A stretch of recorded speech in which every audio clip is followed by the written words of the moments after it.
একটি ছোট্ট গ্রাম ছিল, নাম পাখিডাঙ্গা। সেখানে থাকত টিপু, কৌতূহলী, দয়ালু আর সাহসী এক বালক। পাখিদের দেখতে ভালোবাসত সে। আকাশের দিকে তাকিয়ে বলতো, একদিন আমিও আকাশ ছোঁব। এক রাতে টিপুর দাদা বললেন, জানো টিপু, জঙ্গলের ভিতরে এক জাদুর গাছ আছে, রাতে সেটা আলো ছড়ায়।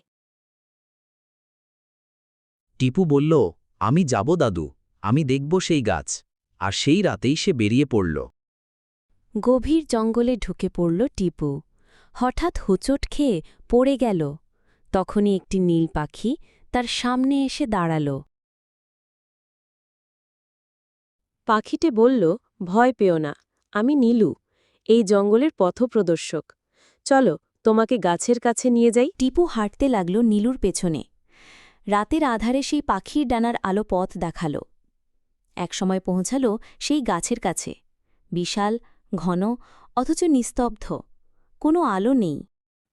নীলু বলল, এটা এক অভিশপ্ত গাছ, একমাত্র ভালো হৃদয়ের ছোঁয়ায় ও আবার জেগে ওঠে। টিপু গাছ ছুল। হঠাৎ আলোর বিস্ফোরণ, গাছ জেগে উঠল, আলো ছড়ালো চারপাশে। একটি আহত ছোট পাখি পড়ে গেল গাছের ভিতর থেকে। টিপু তাকে তুলে নিল কোলে। ভোরবেলা সে ফিরে এলো গ্রামে। সবাই অবাক।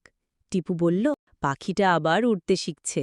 টিপু হাসছে, আলো ছড়াচ্ছে চারপাশে।